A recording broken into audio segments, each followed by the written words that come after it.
మీకు తెలుసా ఏకాదశికి ఇంకా విష్ణుమూర్తికి ఉన్న సంబంధం ఏంటో?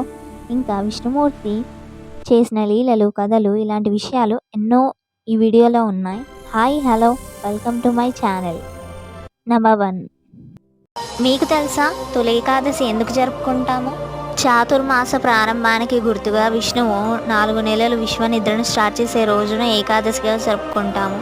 ఈ పండుగ విష్ణు భక్తులకు ఇంపార్టెంట్ అయినదిగా చెప్పుకుంటారు. ఈ రోజున విష్ణు భక్తులు ఫాస్టింగ్ ఇంకా ప్రార్థనలు చేస్తారు. దీనిని తొలి ఏకాదశి లేదా దేవశయని ఏకాదశి లేదా ఆషాఢి ఏకాదశి అని కూడా అంటారు. నెంబర్ 2, మీకు తెలుసా బ్రహ్మదేవుని తలని శివుడు నరికేశాడని?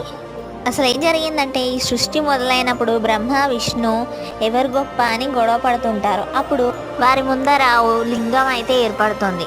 ఇక దాన్ని చూసి వాళ్ళిద్దరూ ఒక పందెం అయితే వేసుకున్నారు. ఎవరు మొదలు చివర కనిపెడతారో వాళ్ళు విన్ అయినట్టు అని. బ్రహ్మదేవుడేమో మొదలు కనిపెట్టడానికి వెళ్తాడు, విష్ణువు లింగం ఎండ్ని చూడ్డానికి వెళ్తారు. సంవత్సరాలు గడుస్తాయి. నారాయణుడు ఇక కనిపెట్టలేదని వెనక్కి వచ్చి బ్రహ్మదేవుడు మొదల్ని కనిపెట్టడానికి వెళ్ళినప్పుడు తనకు ఒక పువ్వు ఎదురుపడుతుంది. అదే కేతకి పువ్వు. అయితే నువ్వు ఎక్కడి నుంచి వస్తున్నావు అనేసరికి నేను ఈ లింగం మొదటి నుండి వస్తున్నా అని చెప్తుంది. అలా బ్రహ్మదేవుడికి ఓ ఐడియా అయితే తడుతుంది. తను మొదలు చూశాడని కేతకి పువ్వుని కూడా సాక్ష్యం చెప్పి మాటలన్నీ వింటున్న లింగ రూపంలో ఉన్న శివుడు ఒకటేసారి ప్రత్యక్షమై అబద్ధమాడినందుకు బ్రహ్మదేవుని తలను నరికేశాడు. ఇంకా నారాయణ్ణి ప్రశంసించాడు. నంబర్ 3, మీకు తెలుసా ఓ రాక్షసుడు కూడా అమృతం తాగాడని? పురాణాల్లో నారాయణుడు మోహిని అవతారంలో వెళ్ళి అమృతం తీసుకువచ్చాడు. అందరి దేవతలకు పోశాడు. అందులో మారువేషంలో ఉన్న రాహువు కూడా ఉన్నాడు. ఇది తెలిసిన విష్ణువు రాహువుని తన సుదర్శన చక్రంతో 2గా చీల్చాడు. అమృతం తాగడం వల్ల రాహు, కేతువు అని 2 భాగాలుగా విడిపోయారు. నంబర్ 4, మీకు తెలుసా రావణుడు ఎత్తుకెళ్ళింది సీతను కాదని? అసలు స్టోరీ ఏంటంటే, రావణ సంహారం కోసం విష్ణువు రాముడిగా, లక్ష్మీదేవి సీతగా అవతరించారు. సీతారాములు వనవాసం టైంలో రావణుడు సీతను అపహరిస్తాడని తెలిసి రాముడు అగ్నిదేవుడిని పిలుస్తాడు. అలా పిలిచి తన ఆలోచన చెప్తాడు. ఏంటంటే, అగ్నిదేవుడు సీతాదేవిని రక్షిస్తూనే ఉంటాడు. ఆ అగ్నిదేవుడు మాయా సీతను క్రియేట్ చేస్తాడు. ఆ మాయా సీతనే కిడ్నాప్ చేస్తాడు రావణుడు. రావణుల యుద్ధం తర్వాత మాయా సీత అగ్ని ప్రవేశం చేసినప్పుడు అసలు సీత బయటకు వస్తుంది. నంబర్ 5, మీకు ఈ ఫోటోలో కనిపిస్తున్న దేవుడు ఎవరో తెలుసా? ఈయన ఆకాశ భైరవుడు. ఈయనను నేపాల్లో అలంబర్ రాజు అని కూడా అంటారు. మహాభారతం ప్రకారం ఈయన బార్బరీకుడు అని పిలుస్తారు. ఈయన స్టోరీకి వస్తే, మహాభారతంలో బార్బరీకుడు నేను ఓడే వైపే ఉంటాను అని మాట ఇస్తాడు.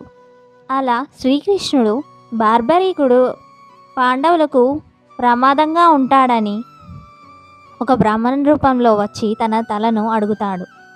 అలా అడిగినప్పుడు బార్బరీకుడు సంతోషంగా ఇస్తాడు. కానీ ఆ యుద్ధాన్ని మొత్తం చూడాలి అని కోరిక చెప్తాడు.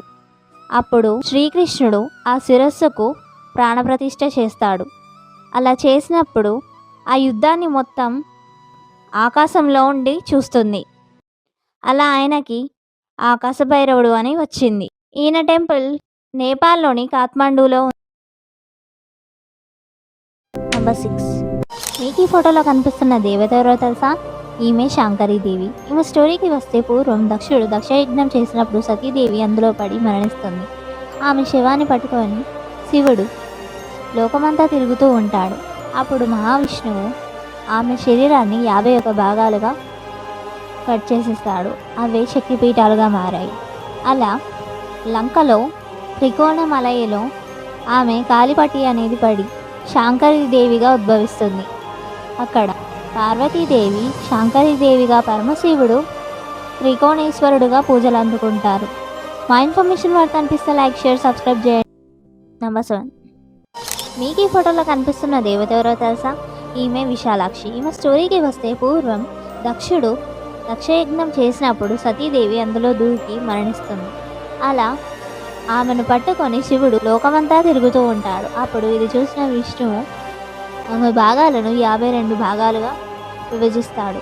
అప్పుడు ఆ భాగాలన్నీ భూమిపై పడి శక్తిపీఠాలుగా మారుతాయి. అప్పుడు కాశీలో ఉన్న ప్రదేశంలో ఆమె చెవులు అనేటివి పడతాయి. అప్పుడు అక్కడ ఆమె విశాలాక్షి దేవిగా ఆవిర్భవిస్తుంది. ఆమెను విశాలాక్షి అంటే పెద్ద కళ్ళు ఉన్న దేవతగా కూడా భావిస్తారు. మా ఇన్ఫర్మేషన్ వర్త్ అనిపిస్తే లైక్, షేర్, సబ్స్క్రైబ్ చేయండి. నెంబర్ 8. మీకు తెలుసా శ్రీ మహావిష్ణువు శంఖాన్ని చక్రాన్ని ఎందుకు ధరిస్తాడో? శంఖం అనేది సృష్టికి మూలమైన ఓంకారనాదాన్ని సూచిస్తారు. అలాగే శంఖధ్వనితో బ్యాడ్ వైబ్స్ అనేవి దూరమై విజయాన్ని చేకూరుస్తుంది. ఇది పంచభూతాలలో ఒకటైన జలాన్ని సూచిస్తుంది. అందుకే శ్రీ మహావిష్ణువుని శాంతికి రూపంగా భావిస్తారు. ఇంకా చక్రం విషయానికి వస్తే ఇది కాలచక్రాన్ని ఇంకా ధర్మచక్రాన్ని సూచిస్తుంది. శ్రీ మహావిష్ణువు శిష్ట రక్షణ, దుష్ట శిక్షణ కోసం ఈ ఆయుధాన్ని అనేది వాడతారు. మీకు ఈ వీడియో కనుక నచ్చితే ఓం నమో నారాయణాయ అనే అష్టాక్షరి మంత్రాన్ని కామెంట్ చేసేయండి.